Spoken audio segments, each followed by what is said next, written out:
నమోऽహం శ్రీ గురుదేవాయ పరమపురుషాయ సర్వదేవ వశీకరాయ సర్వపాప వినాశాయ సర్వమంత్రఛేదనాయ त्रैलोक्यवसमानाय स्वाहा। हरिः ओम्। श्रीगुरुभ्यो नमः। हरिः ओम्। మనం 14 రోజుల నుండి కూడా ఈ భగవద్దర్శిని అనే పుస్తకం చెప్పుకోవటం అవుతుంది. భగవంతుని యొక్క 10 పాత్రలుగా తెలియజేస్తూ వచ్చారు. 10 పాత్రల్లో మనం 5 పాత్రల గురించి ఆల్రెడీ చెప్పుకోవటం జరిగింది. ఇది 6వ పాత్ర, భగవంతుని యొక్క 6వ పాత్ర. ఈ 6వ పాత్ర ఏంటి అంటే పునరావృత్తి, అంటే మానవ రూపంలో పునర్జన్మలు, సంసార చక్రం అనే దాని గురించి చెప్తూ ఉన్నారు. ఇక్కడ ఈ 3 దేహముల గురించి తెలియజేస్తూ వచ్చారు. స్థూల, సూక్ష్మ, కారణ శరీరాలుగా చెప్తూ ఉన్నారు. అయితే ఈ 3 శరీరాలు పనిచేస్తూ ఉన్నప్పుడు ఇక్కడ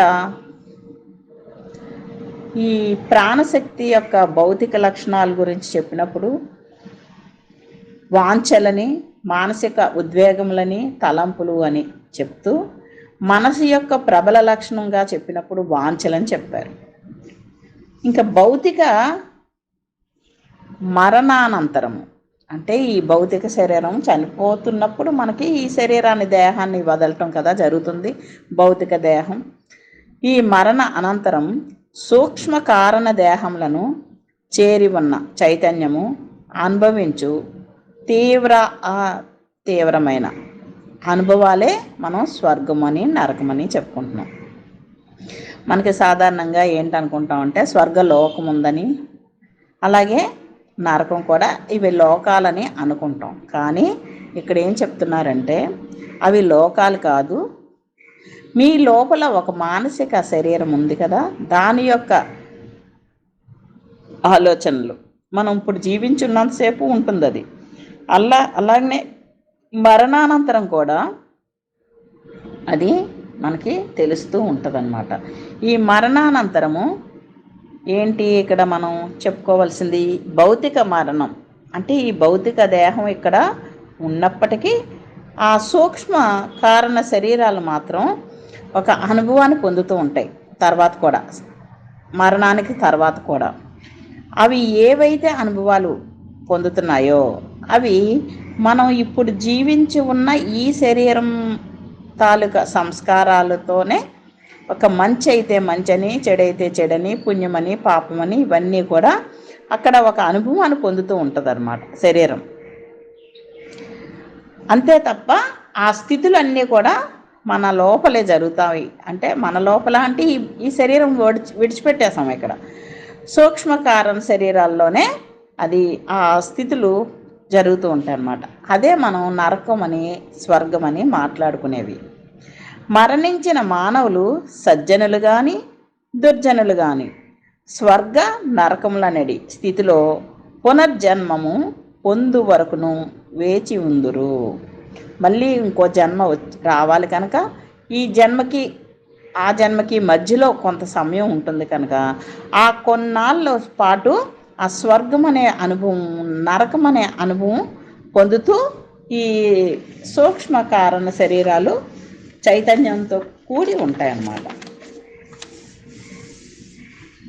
ఇక్కడ మీకు ఈ పరం గ్రూప్లో ఫోటో తీసి పెట్టాను, ఒక పిక్చరు, తర్వాత మీరు చూసుకోండి. అక్కడ చేస్తున్నామమ్మా, చెయ్యండి. సరే, ఇక్కడ ఈ భగవద్గీతని మనకి ఈ 62వ పేజ్లో ఒక ఫోటో పెట్టారు, పీడిఎఫ్లో చూసుకోండి. తర్వాత అది మనకి ఏంటి చెప్తుంది అంటే,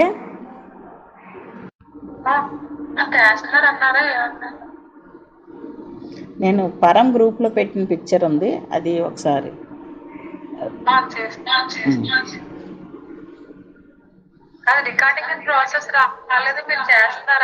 నేను చేస్తున్నానమ్మా, నేను పర్సనల్గా చేస్తున్నాను.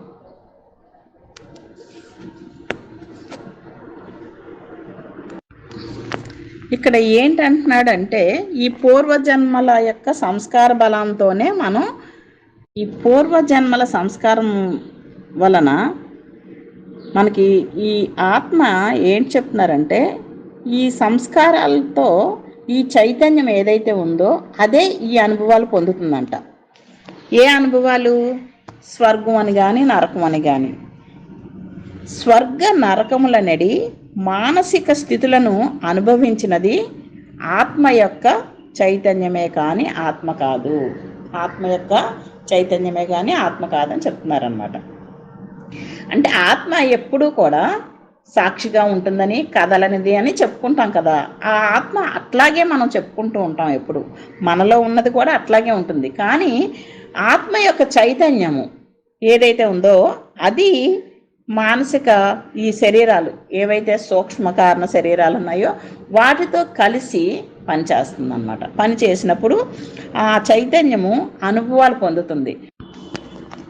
ఇక్కడ ఈ స్వర్గము నరకము అనేవి మనకి మానసిక స్థితులే తప్ప అవి ఆ చైతన్యము ఈ సూక్ష్మ కారణ శరీరాలతో కూడి అనుభవిస్తుందని చెప్తూ వచ్చారు. ఆత్మ మాత్రం అనుభవించడం లేదని, ఆ చైతన్యమే అనుభవిస్తుందని చెప్తూ వచ్చారు. అట్లాగే ఈ సూక్ష్మ శరీరము చైతన్యము గల మానవునకు సూక్ష్మ శరీరము ప్రత్యక్షంగా, అంటే ఇక్కడ ఎలా చెప్తున్నారంటే 3 శరీరాలు ఉన్నాయి కదా మనకి, స్థూల సూక్ష్మ కారణ శరీరాలు. ఈ 3 కూడా తెలిసి ఈ చైతన్యము అనేది ఈ 3 శరీరాల్లో ఎక్కడో ఒక దగ్గర బాగా ఫోకస్ అయి ఉంటుంది. 3లో ఒక దగ్గర బాగా ఫోకస్ అయి ఉంటుంది. ఆ ఫోకస్ అయినప్పుడు ఆ అనుభవం తెలుస్తూ ఉంటుంది. మిగిలిన 2 శరీరాలు కూడా వాటికి తెలిసినా తెలియకపోయినా అవి కూడా పనిచేస్తూ ఉంటాయని చెప్తున్నాడు అనమాట. సపోజ్ భౌతిక శరీరం తేడా వస్తుంది. సూక్ష్మ శరీరం పనిచేసేటప్పుడు కూడా పరోక్షంగా, ప్రత్యక్షంగా సూక్ష్మం దగ్గర ఉంది చైతన్యము, కానీ పరోక్షంగా కారణ శరీరం స్థూల శరీరం కూడా పనిచేస్తుంది. అలాగే కారణ శరీరం దగ్గర ఫోకస్ అయి ఉంటే చైతన్యము, ఆ కారణ శరీరం ప్రత్యక్షంగా పనిచేస్తూ ఉంటుంది. పరోక్షంగా ఏంటి పనిచేస్తుంది అంటే ఈ 2 శరీరాలు పరోక్షంగా పనిచేస్తాయి. దానికి ఎరుక ఉండొచ్చు, ఉండకపోవచ్చు అని చెప్తున్నారు అనమాట. ఎరుకతో చేయొచ్చు, ఎరుక లేకపోయినా కానీ పనిచేస్తూనే ఉంటాయి అవి అని చెప్తారు. అలాగే ఇక్కడ జననము అంటే ఆత్మ స్థూల రూపముల ద్వారా భౌతిక ప్రపంచ అనుభవమును పొందుచున్నప్పుడు అసంఖ్యాక రూపములతో సహచరించుచుండును.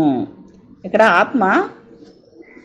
ఆత్మ స్థూల రూపముల ద్వారా భౌతిక ప్రపంచ అనుభవాలను పొందేటప్పుడు చాలా రూపాల్లో ఉంటుంది. అది ఆత్మ చాలా రూపాల్లో 84 లక్షల జీవరాశులతో పాటు మానవ జన్మలో కూడా మానవులు కూడా ఎన్నో కోట్ల మంది ఉన్నారు కదా, అన్నింట్లోని ఆయన ఆ చైతన్యము పనిచేస్తూ ఆ స్థూల అనుభవాన్ని పొందుతూ ఉంటుందని చెప్తున్నారు అన్నమాట. జననం అంటే అదే.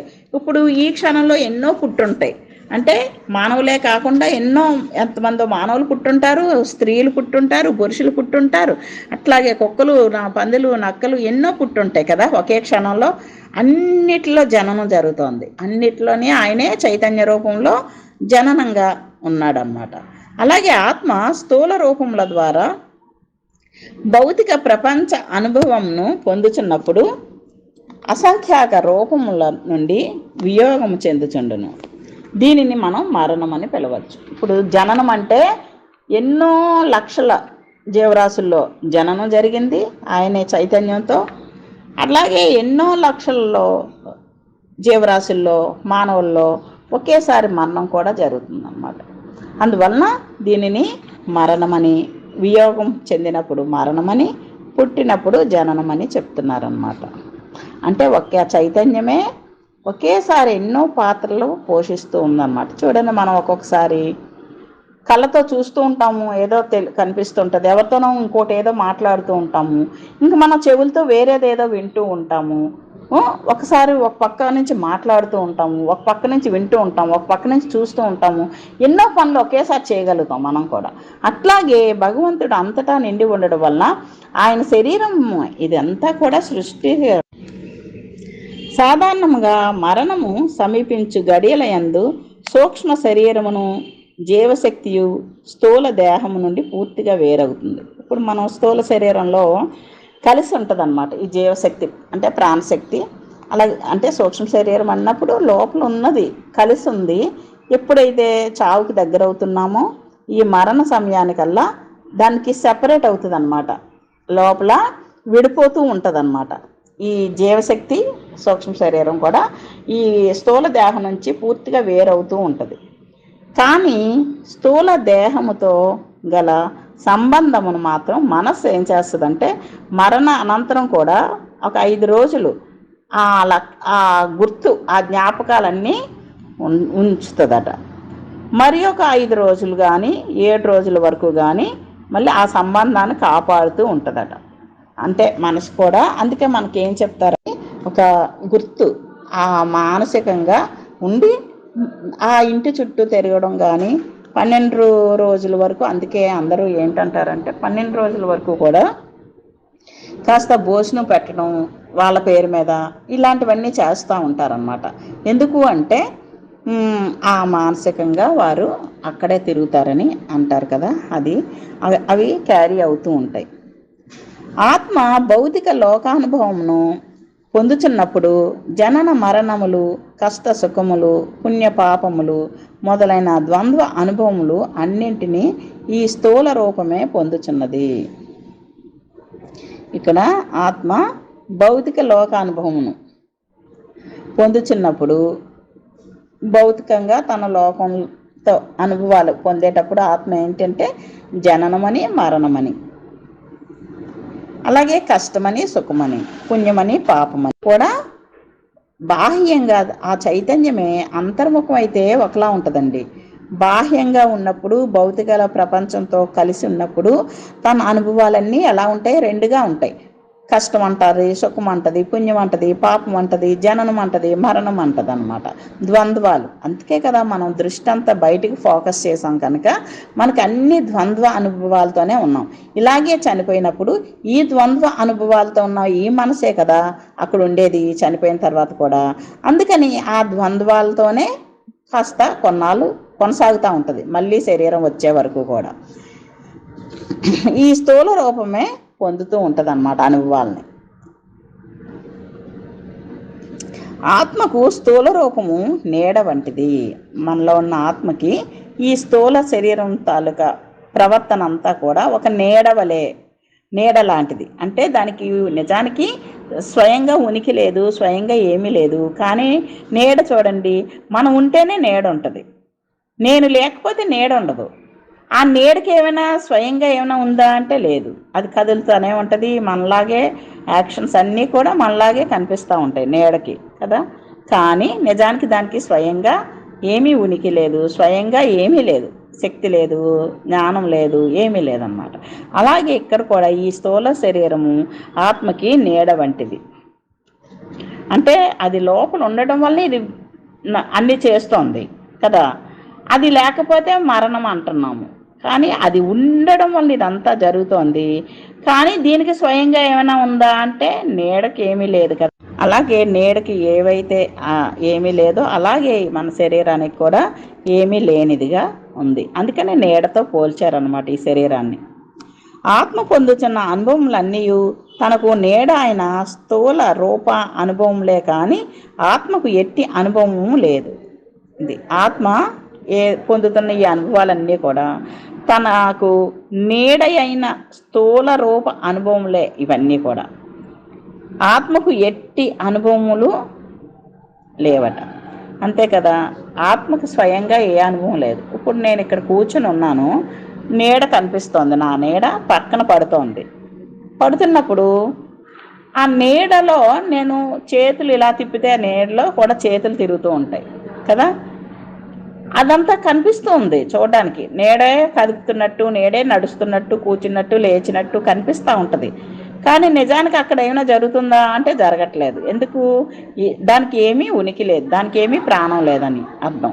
ఇక్కడ కూడా ఈ ఆత్మ కూర్చుని ఉంది. ఇక్కడ ఆత్మ పొందుతున్న అనుభవాలన్నీ కూడా తన నీడవే అని చెప్తున్నారు అనమాట. అంటే ఈ శరీరంతో చేస్తున్నవన్నీ జరుగుతూ ఉన్నాయి నీడ చేసుకుంటున్నట్టుగానే. కానీ ఆత్మకి ఏమీ లేదు, అంటే ఆత్మ అనుకోవట్లేదు ఏమీ కూడా. ఇలా ఉండాలి, అలా ఉండాలి, ఇలా చెయ్యాలి, అలా చెయ్యాలి అనేది అది సంకల్పాలు ఏమీ చేయట్లేదు. ఈ శరీరంలో ఉన్న చైతన్యము మనసుకి పనిచేస్తూ ఈ పాత సంస్కారాలకు అనుకూలంగా శరీరాన్ని నడిపించేస్తూ ఉందన్నమాట. ఆ పాత సంస్కారాలే నడిపిస్తున్నాయి శరీరాన్ని, కానీ ఆత్మ తనకై తను ఏది అనుకోవట్లేదు. కానీ ఆ ఆత్మ యొక్క శక్తి ఉంది కనుకనే శరీరం నడుస్తుంది. ఆ శక్తి లేనప్పుడు శరీరం నడవడానికి కానీ చేయడానికి కానీ ఉండదన్నమాట. అందుకనే ఒక రకంగా చూస్తే ఈ శరీరం నీడలాగే ఏమీ దానికి లేదు, స్వయంగా ఏమీ లేదు అని చెప్తూ ఉన్నారన్నమాట. ఆత్మకు ఎట్టి అనుభవము లేదు అది. అందుకనే అది పూర్తిగా పట్టించుకోని స్థితిలో ఉంటుంది అన్నమాట. దేన్ని పట్టించుకోదు అది. అది ఒక శక్తి స్వరూపం తప్ప అది ఈ అనుభవాలతో దానికి ఏ పని లేదు ఆత్మకు. సంస్కారముల కారణంలోనే ఆత్మ శరీరంలే తాననేది అనుభవం పొందుచున్నది. ఈ సంస్కారాల కారణంగా ఆత్మ ఏంటనుకుంటుంది? ఈ శరీరాలే నేను అనుకుని అనుభవం పొందుతుంది అని చెప్తున్నాడు.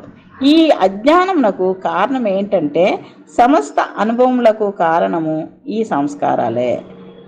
సమస్త అనుభవాలకి కూడా కారణం ఏంటి? ఈ సంస్కారములే. ఈ అనుభవాలన్నిటికీ కారణం సంస్కారాలే. ఇప్పుడు మనకి చూడండి, చాలా వరకు మనం ఇవి ఇలా చదువుతూ వెళ్తున్నాము. మనం అప్లై చేసుకుంటే మనం చూడండి, ధ్యాన స్థితిలో ఉన్నప్పుడు ఏవో అనుభవాలు కలగవచ్చు, లేదంటే కళలో ఏవో అనుభవాలు వస్తాయి.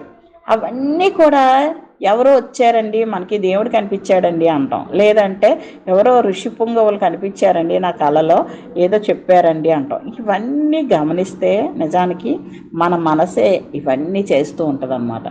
అది ఎలా చేస్తుంది అంటే నీ మనసులో నీకున్న కోరికకి అనుకూలంగా, నీకున్న ఇష్టానికి అనుకూలంగా, నీకున్న అయిష్టానికి అనుకూలంగా కళ క్రియేట్ చేస్తుంది. అది మనం ఏదో భగవంతుడి నుంచి వచ్చింది అనుకుంటాం, ఏమీ కాదు, అంతా మన మనసే.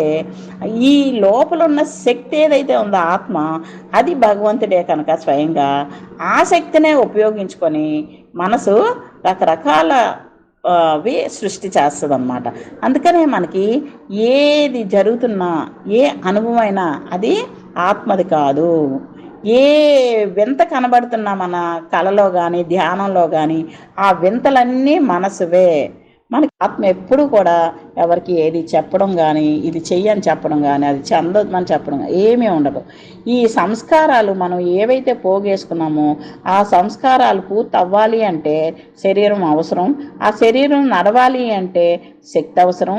శక్తి నడవాలి అంటే జ్ఞానం అవసరం. జ్ఞానం కూడా ఎలా ఉండాలి అంటే పాత సంస్కారాలే జ్ఞానంగా వచ్చాయి ఈ శరీరంలోకి. ఆ శక్తి ఏదైతే ఉందో అదే ఆత్మ యొక్క చైతన్యంగా మనం చెప్పుకుంటున్నాం. అది ఉంటే తప్ప నడవలేం. అందుకని దాన్ని ఉపయోగించుకొని చేయాల్సిన పనులన్నీ చేసుకుంటున్నది ఈ చైతన్యం ఆధారంగా, ఈ పాత సంస్కారాలకు ఆధారంగా ఈ శరీరం నడుచుకుంటూ వెళ్తుంది అన్నమాట.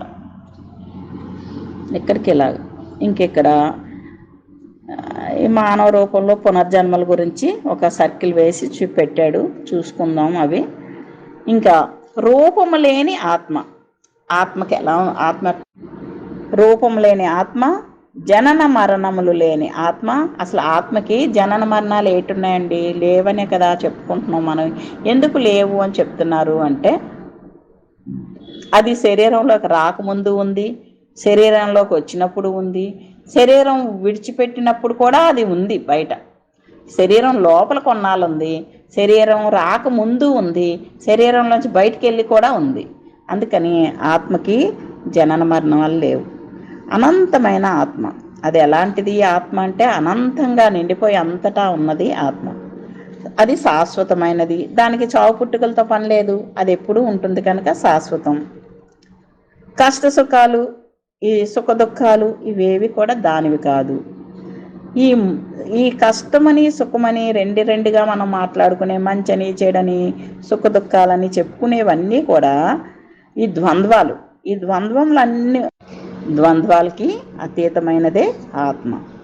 తనకు రూపం ఉన్నదనియు జనన మరణములు పొందుచున్నవనియు పరిమితి గల దానినని అనుకుంటూ అనిత్యమైన దానినని కష్టసుఖములు ఈ పుణ్యపాపములు పొందుచున్నానని ఎవరనుకుంటున్నారు? ఈ ఆత్మ అనుకుంటుందట. ఎందుకు అనుకుంటుంది? శరీరంలోకి వచ్చి శరీరం ప్రవర్తిస్తున్నప్పుడు తను అలా అనుకోవడం, ఈ అజ్ఞానం వలన అనుకోవడం జరుగుతుంది.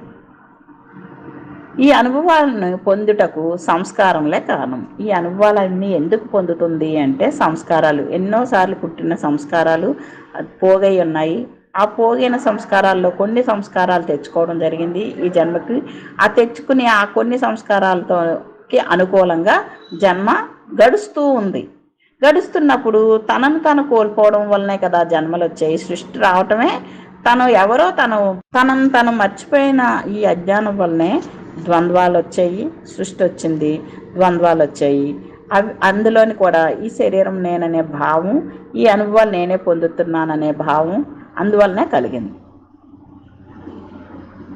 ఈ అజ్ఞానానికి అంతటికీ కారణం సంస్కారాలే.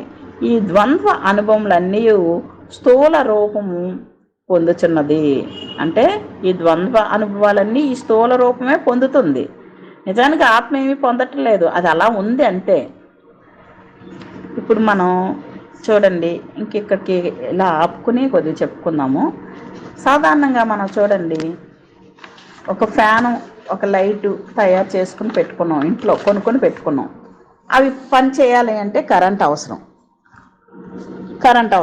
ఈ కరెంటుతో ఫ్యాన్ పనిచేస్తుంది, లైట్ పనిచేస్తుంది. ఒకరోజు ఫ్యాన్ ఆగిపోయింది, దానికి ఫ్యాన్ తప్ప అన్నీ పనిచేస్తున్నాయి, ఫ్యాన్ ఒకటి పనిచేయట్లేదు. అప్పుడు మీరు ఏం చేస్తారు? ఫ్యాన్కి సర్వీస్ చేస్తారు. ఫ్యాను పాతగా అయిపోయింది, ఓహో ఇది లోపల మోటార్ పాడైందేమో, దీన్ని ఏం చేద్దాం అని, మోటార్ ఏమైనా వేయడానికి అవుతుందేమో అని ఆ ఫ్యాన్ అంతా బాగానే ఉందని మోటార్ మార్చితే మార్చుకోవచ్చు. అప్పుడు మళ్ళీ పనిచేస్తుంది. ఆ కరెంటు అక్కడ ఫ్యాన్ పెట్టకముందు ఉంది, ఫ్యాన్ పెట్టినప్పుడు ఫ్యాన్లోకి కరెంట్ పాస్ అయింది, ఫ్యాన్ తిరిగింది. కరెంటు అలా ఉంటూనే ఉంది, ఫ్యాన్ పాడైపోయింది. పాడైపోయిన ఫ్యాన్ బయటికి తీసేసినా కరెంట్ అక్కడే ఉంది.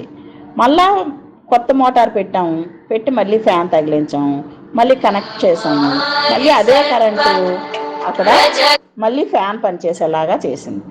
అంటే ఫ్యాను పాడైపోయింది, ఫ్యాన్ లేకుండా ఉంది, ఫ్యాన్ తిరుగుతూ ఉంది, ఫ్యాన్ పాడైపోయింది, మళ్ళీ కొత్త మోటార్ వేసాము, మళ్ళీ ఫ్యాన్ బిగించాము, మళ్ళీ కరెంట్ తయారైంది, అక్కడ ఉంచాము, కనెక్ట్ చేసాము, అప్పుడు మళ్ళీ అంతా మామూలుగా ఉంది.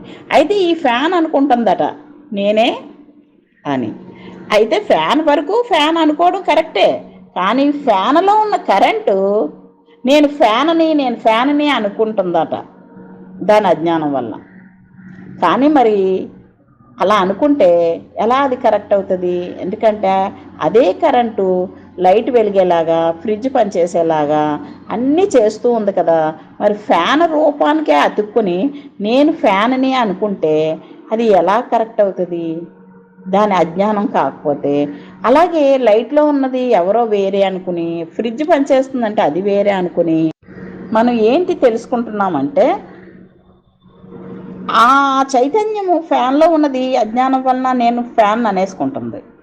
కానీ తయారు చేసిన వాడు, ఫ్యాన్ పెట్టినవాడు, లైట్ పెట్టినవాడు, ఫ్రిడ్జ్కి కనెక్ట్ చేసినవాడు, ఆ కరెంటు పోల్ నుంచి లోపలికి కనెక్ట్ చేసినవాడు, ఆ కరెంట్ పోల్కి వచ్చిన కరెంట్ ఎక్కడి నుంచి వస్తుందో తెలుసుకున్నవాడు, అందుకే అర్థమవుతుంది ఏంటంటే కరెంటు ఫ్యాన్ కాదు, ఫ్యాన్ వేరు, కరెంటు వేరు. కరెంట్ అన్నది అన్నిటికీ ఆధారమై ఉంది. ఈ కరెంట్ లేకపోతే భూమి మీద ఏ వస్తువు ఎలక్ట్రికల్ వర్క్ ఏది వర్క్ చేయదు. అన్నిటికీ ఆధారం కరెంటే. కరెంట్ ఉంటే పెద్ద ఫ్యాక్టరీలు రన్ అవుతాయి, జీరో బల్బు వెలుగుతుంది, ఇక్కడ ఫ్యాన్ తిరుగుతుంది, అక్కడ లైట్ వెలుగుతుంది, ఫ్రిడ్జ్ పనిచేస్తుంది అని ఎవరికి తెలుసు? ఆ కరెంటును తయారు చేసిన వాడికి తెలుస్తుంది. అది అట్లీస్ట్ అది ఫిట్ చే అలాగనే మన లోపల ఉన్న భగవంతుని యొక్క శక్తితో అన్నీ నడుస్తున్నప్పటికీ మనలో ఉన్న ఈ అజ్ఞానం వల్ల మనం ఈ దేహం నేననే భావంతో ఉండిపోయాం. ఇప్పుడు మనకి ఏంటి అర్థం అవ్వాలి అంటే, ఆల్రెడీ ఇది దీనికి ముందు ఉంది, ఆత్మ యొక్క చైతన్యం ముందు ఉంది, అందులో ఉంది, తర్వాత ఉంది అని గుర్తించినప్పుడు మనం ఈ సుఖ దుఃఖాలు ఇవన్నీ ఇప్పటికిప్పుడే ఈ శరీరం తెచ్చుకున్న ప్రారంధమే, దీని సంస్కారం బలంతోనే ఇది నడుస్తోంది. ఇవి నిజానికి అక్కడ నరకం లేదు, స్వర్గం లేదని, మరణం తర్వాత అనుభవించేది కూడా నా మానసిక స్థితే అని తెలుసుకుంటే ఆ మనసుని ఎల్లప్పుడూ ఆత్మకి అనుసంధానం చేస్తూ నేను ఆత్మస్వరూపాన్ననే భావాన్ని నిలబెట్టుకుని ఎల్లప్పుడూ ప్రశాంతంగా ఈ కష్టాలు సుఖాలు ఇవన్నీ నా మానసిక స్థితిలే తప్ప నిజానికి అవి లేవు అని నన్ను నేను ప్రశాంత స్థితిలో ఉంచుకొని నేను నాది అనే భావాలు లేకుండా ఎప్పుడు ఆ ఆత్మస్థితిలో నిలబడడానికి ప్రయత్నం చేస్తే ఇక నీకు అంటుకునేది ఏమీ లేదు. ఈ నరకం స్వర్గం అంత మానసిక ప్రపంచం, ఈ భౌతికంగా మనం ఊహించుకున్నవి మన సంస్కార బలం ఉన్నవే జరుగుతున్నాయి. అది అక్కడ నరకం లేదు, స్వర్గం లేదట పైన. ఇక్కడ మనం నేను తప్పు చేశాను అని చనిపోతున్నప్పుడు మనలో ఉన్న భావమే నరకం సృష్టిస్తుంది మన మనసే. అలాగే నేను చేసిన మంచిలో వాటికి రిజల్ట్ ఏంటి అనుకున్నప్పుడు ఆ మంచిగా చూపిస్తుంది, నీకు ఆ అనుభవాన్ని పొందుతుంది. ఎవరు పొందుతున్నారు అంటే నీ మానసికంగా ఉన్న శరీరాలు ఉన్నాయి కదా, ఈ సూక్ష్మ కారణ శరీరాలతో ఒక చైతన్యం కూడా కలిసి ఉంటేనే అది నడుస్తూ ఉంది మరణం తర్వాత కూడా. ఆ చైతన్య ఆధారంగా ఆ సూక్ష్మ కారణ శరీరాల్లో ఈ అనుభవాన్ని పొందడం జరుగుతుందన్నమాట. ఎప్పుడు ఆగిపోతుంది? నీలో ఉన్న లక్షణాలన్నీ దైవీ లక్షణాలలాగా మారిపోయినప్పుడు నీలో కరుణ, దయ, ప్రేమ, ఆనందము అంతా కూడా నీలో పునికి పుచ్చుకుని ఒక దైవం ఎట్లా ఉంటాడో అలాంటి స్వరూపంగా నువ్వు మారినప్పుడు ఈ సూక్ష్మ కారణ శరీరాలతో పని లేదు. ఇంకా సంస్కార బలం ఏమీ ఆగిలేదు, మొత్తం ఖర్చు అయిపోయిందనమాట. ఈ జన్మలు ఎన్నోసారి పుడుతూ చనిపోతూ ఉన్నప్పుడు ఈ సంస్కారాన్ని రద్దు చేసుకోగలిగినప్పుడు ఇంకా జీరో అయిపోయినప్పుడు అప్పుడు ఈ లింగాంగ భంగం జరుగుతుంది. అంటే ఈ సూక్ష్మ కారణ శరీరాలు కూడా ఇక్కడ ప్రాణం విడిచినప్పుడు అది కూడా ఆ రెండు కూడా భంగం అయిపోతాయి అన్నమాట. ఇప్పుడు ఎలా ఉంది అంటే ఇప్పుడు సంస్కారాలు పుట్ట ఉంది కనుక ఈ మరణం జరిగినప్పుడు స్థూల దేహం ఇక్కడ వదిలిపెట్టినప్పటికీ ఈ సూక్ష్మ కారణ శరీరాలతో చైతన్యము ఆధారంతో అవి ప్రయాణం చేసి కొన్నాళ్ళ తర్వాత మళ్ళా వేరే కొత్త శరీరాన్ని మళ్ళీ కొత్త శరీరాన్ని పట్టుకొని మళ్ళీ భూమి మీదకి రావడం జరుగుతుంది అన్నమాట. అట్లాగా కాకుండా మనలో జ్ఞానాన్ని పెంచుకొని ఈ శక్తితో మన లోపల ఉన్న ప్రతి లక్షణం ప్రతి గుణం కూడా దైవీ గుణంగా మార్చుకొని దైవీ లక్షణాల్లోకి వెళ్ళి నేను నాది లేని జీవితం జీవించి పూర్తిగా దగ్ధం చేసుకుంటే సంస్కారాలన్నీ కూడా అప్పుడు మనకి లింగాంగ భంగం జరిగి 3 శరీరాలు ఒకేసారి దగ్ధమైపోతాయి.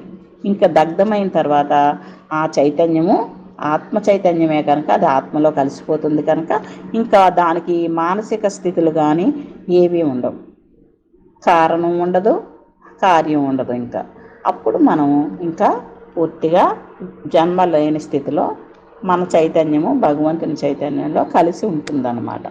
అది మనం ప్రయాణం చేసే ఈ ప్రయాణానికి ఒక లక్ష్యం పెట్టుకున్నది అది అన్నమాట. అందుకని మనం ఎలా మారాలి, ఎలా ఉండాలి అని తెలియజేయడం కోసం ఇంత క్లాస్ చెప్పుకోవాల్సి వస్తుంది. భగవంతుడు ఏంటి, నువ్వేంటి, ఈ శరీరాలు ఏంటి, నువ్వు చేస్తున్న పనులేంటి, ఇవి ఎందుకు చేస్తున్నావు, నువ్వు నీ సంస్కారాల వల్లనే చేస్తున్నావని తెలుసుకుని ఈ మానసిక స్థితి నుంచి బయటపడాలి అంటే ఆ నరకమైన స్వర్గమైన మానసిక స్థితి అని తెలియజేస్తూ మానసిక స్థితి అయినా సరే ఉంది కదా, నీలో ఉన్న చెడు ఉన్నప్పుడు చెడు ఉంది, మంచి ఉన్నప్పుడు మంచి ఉంది. రెండిటికి అతీతంగా నువ్వు తయారయ్యి భగవంతుడికి రెండూ లేవు.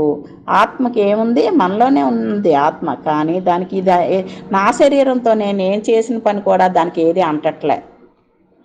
ఎందుకంటే దానికి నేను నాది అనే భావం లేదు, పరిమితంగా లేదు, అపరిమితంగా ఉంది, అనంతంగా. స్వస్వరూప జ్ఞానంతో మనం అట్లా జీవిస్తామో అప్పుడు మనకి ఈ లింగాంగ భంగం జరిగి ఇక మళ్ళా జన్మరాని స్థితిలో ఉండడం జరుగుతుంది అన్నమాట.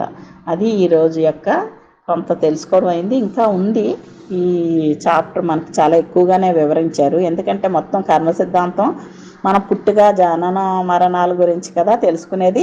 ఈ 6వ పాత్రే మనకి ముఖ్యంగా మన పాత్ర అన్నమాట. మన అందరిలో ఉన్న పాత్ర ఇదే కనుక మనం కాస్త ఎక్కువగా ఇది కాస్త ఇచ్చాడు, వివరంగా తెలుసుకుంటూ వెళ్దాము. తెలుసుకొని మనలో మార్పులు చేసుకోవడానికి ప్రయత్నం కూడా చేస్తూ లక్ష్యాన్ని చేరుకునే ప్రయత్నం చేస్తూ ముందుకు నడుద్దాము. హరి ఓం. శ్రీ గురుభ్యో నమః. హరి ఓం.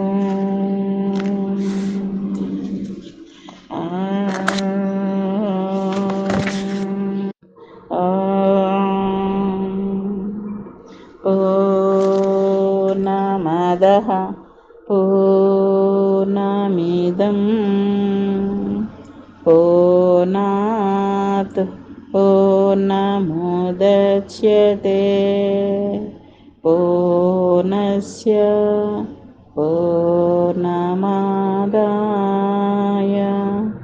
పూర్ణమేవావశిష్యతే.